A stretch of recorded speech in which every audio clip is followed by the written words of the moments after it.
Thanks, John. All right, at this time, I just want to welcome Mark Angelo, co-founder of the ORCBC and founder of BC and World Rivers Day.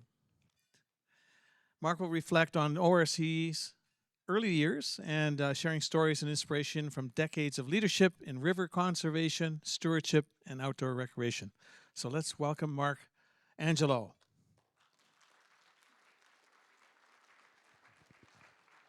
Thanks.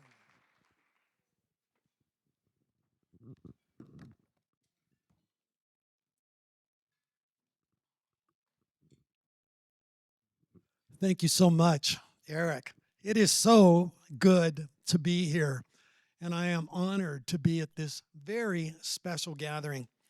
And I want to congratulate the ORC on an amazing 50 years, 5 decades of representing outdoor recreation across our province.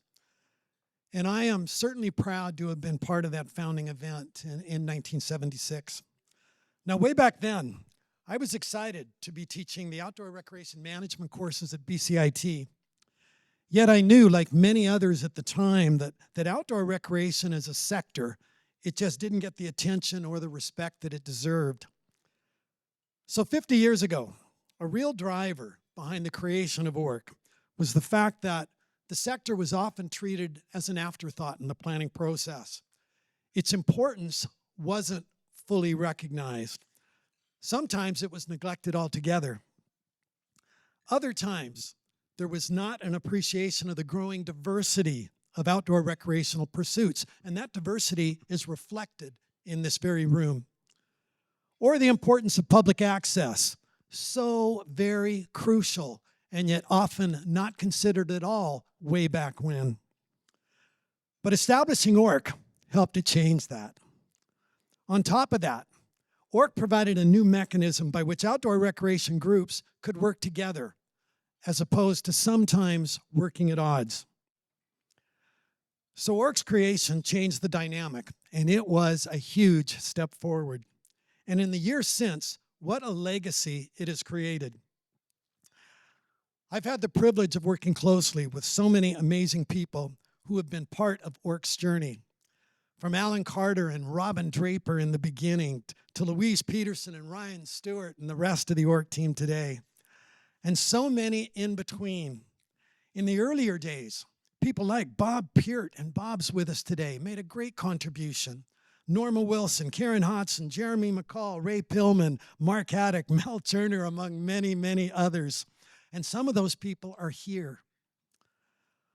I also want to thank the current board and its chair, Eric Vanderkruk, as well as past boards and past chairs for their much appreciated efforts in building and guiding ORC. Now, while ORC has done great things for the entire outdoor recreation sector, I'm going to speak primarily about its accomplishments from a river perspective. Now, that probably doesn't surprise many of you. As you know, I've been a river enthusiast my entire life. And by the late 1970s, I had already paddled rivers throughout the province, often with people who were great friends of ORC in those early days. People like Dan Culver and Brian Creer and Ken Farquharson. And we often talked about our hope and belief that ORC could effectively represent the interests of canoeists, kayakers, rafters, fishers, and other river enthusiasts. And over the years, that's unfolded in spades in several different ways. For example, by the late 1970s, having seen so many of BC's incredible waterways, I couldn't help but think how neat it would be to have a province-wide celebration of our rivers. So I approached ORC, and they were incredibly enthusiastic, as were my colleagues at BCIT. We envisioned an event that would increase awareness of the many values of our rivers, along with the pressures that confront them. Just as importantly, it would be an event that strived to engage people with local waterways. So after getting the province to proclaim the very first BC Rivers Day in 1980, ORC and BCIT organized a flotilla of rafts filled with BCIT students and ORC members, and we set out on a major cleanup of the Thompson River between Spence's Bridge and Lytton so appropriate that we are here in this location this year. We picked up a huge amount of debris and garbage and wire rope while also working with local towing companies to pull old car wrecks off the rocks. It was so cool. It was an incredible day, so successful that we decided to organize a few more events the next year, after which Rivers Day took on a life of its own. And I know many of you have participated in Rivers Day activities over the years. So Rivers Day has been a great initiative of ORC's. And it's exciting to know that today, ORC is associated as much with rivers as it is with trails and public access.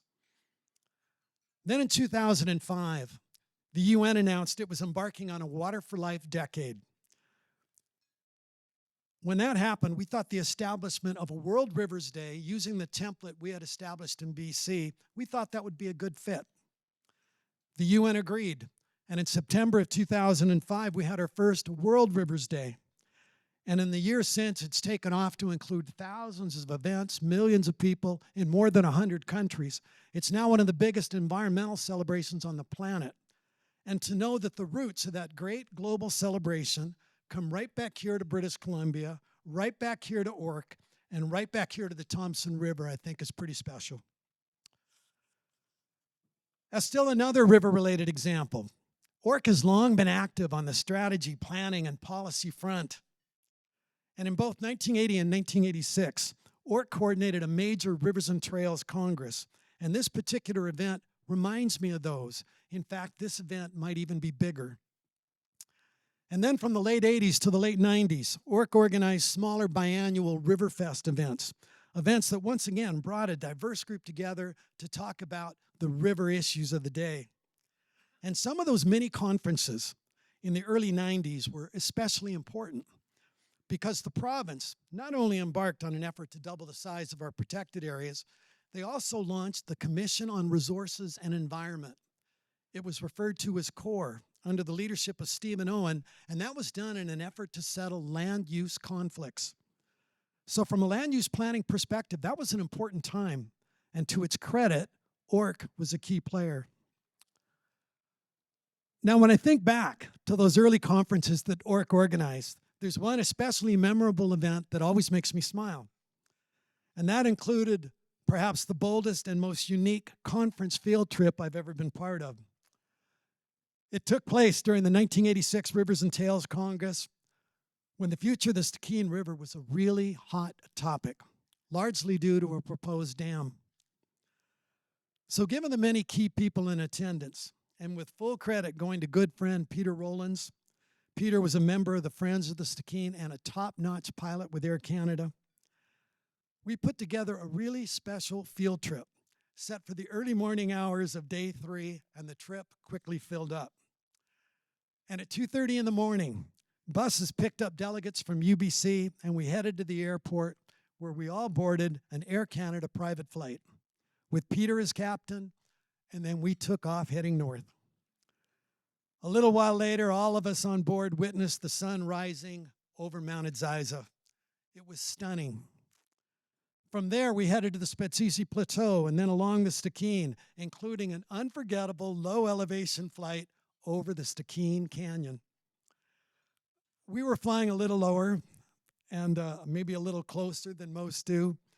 And with the cockpit door open, we heard those early computer-generated warnings saying, terrain, terrain. But we felt very safe with Peter at the controls, and he wanted to be sure that everybody got a really good look at that natural wonder. And it was stunningly beautiful, an impactful experience for all of us. We then headed home and got everyone back for the mid-morning sessions. And I'm pleased to say that the Stikine Canyon, to this day, remains undammed. Yeah.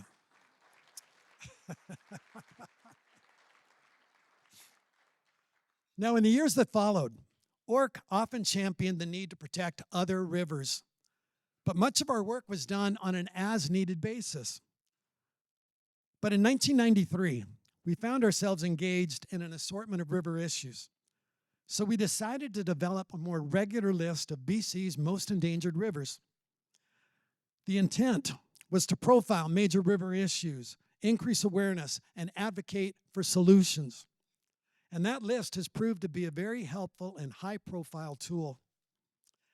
As several examples, in 1993, the Tatshenshini topped our endangered list due to threats associated with the proposed Windy Craggy mine. The mine was eventually canceled. And while the work of groups like Tatshenshini Wild and individuals like Rick Careless carried much of the load, ORC's efforts made a real contribution.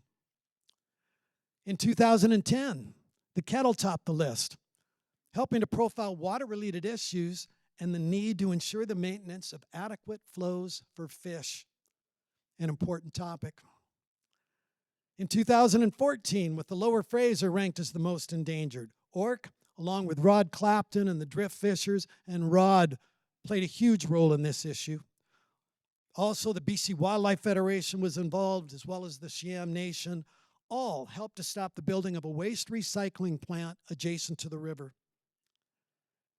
And in 2016, the Seymour River topped the list.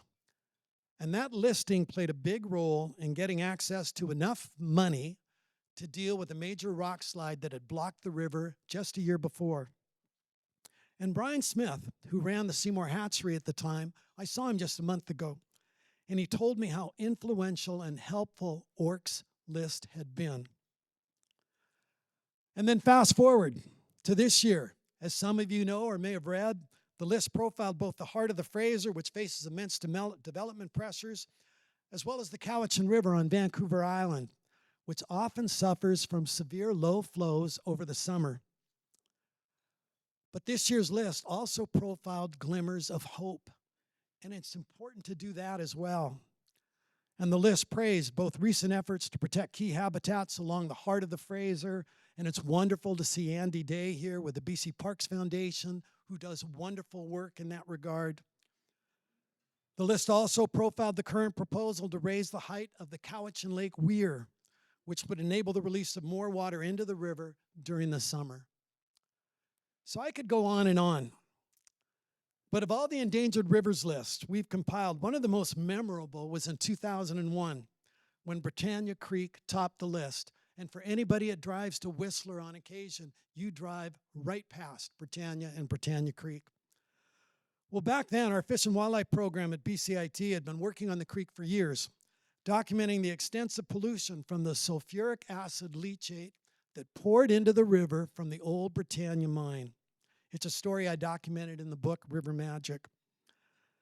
As a result of this pollution, the creek was totally dead, as was a good portion of Howe Sound near the creek's outlet. And as a diver, I saw firsthand that the seabed for kilometers around the creek's outlet was like a barren moonscape. Nothing could live there. Yet for years, many did not want to grapple with the issue. They thought it was too big, too overwhelming. But then came a turning point. And after ORC's 2001 list was released, profiling Britannia in top spot, there were national front page headlines that blared, "Acid pours into Howe Sound." Well, suddenly things started to happen.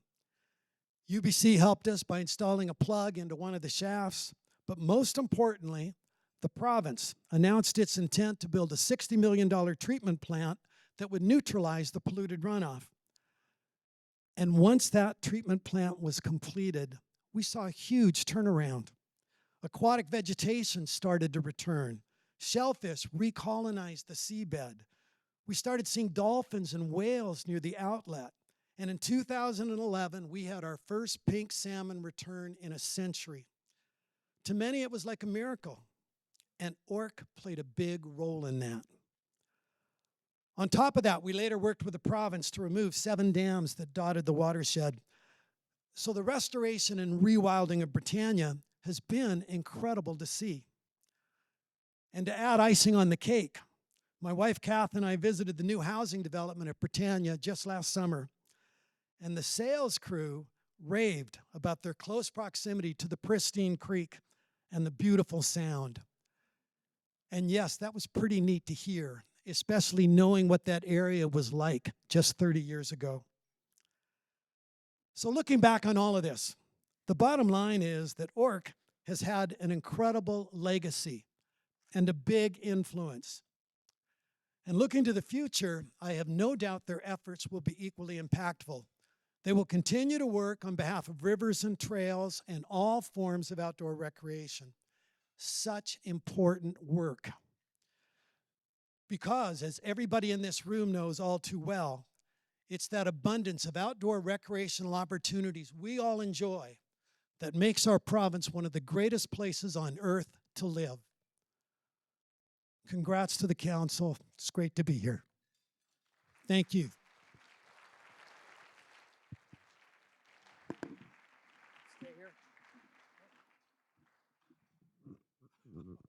Thanks a lot, Mark. Appreciate that. I learned a few things.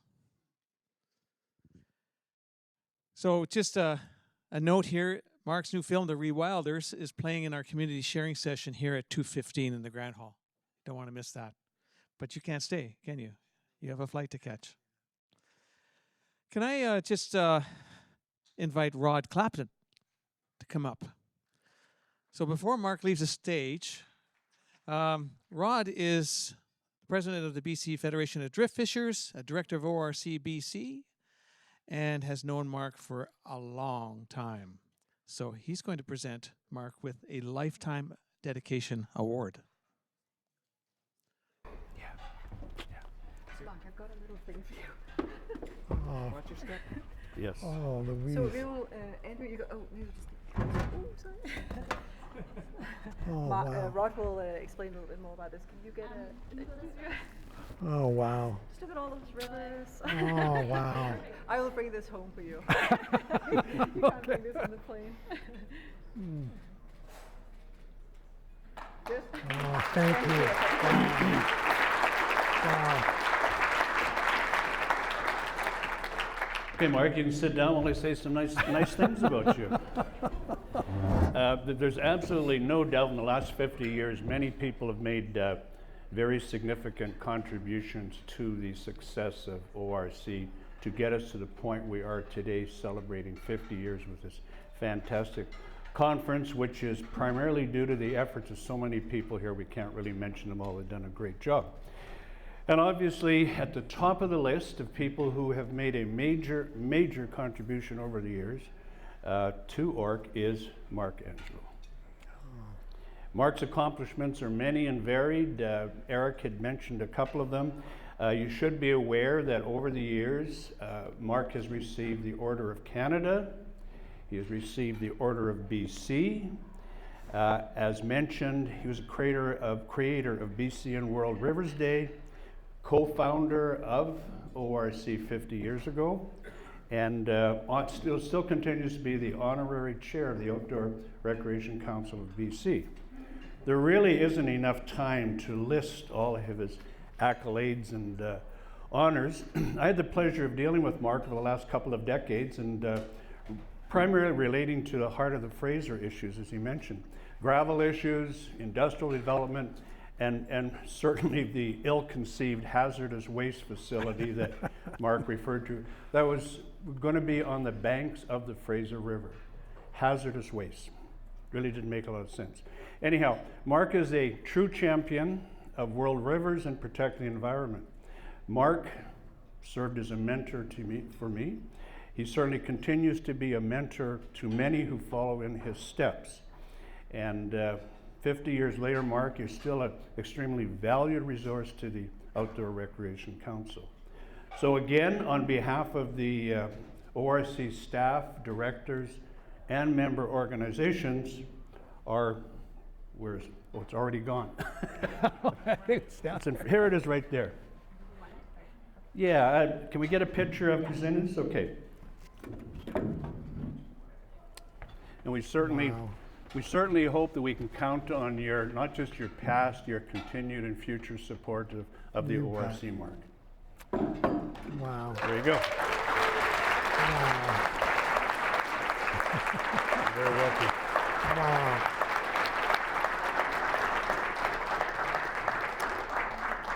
Thank you so much. Thank you, thank you.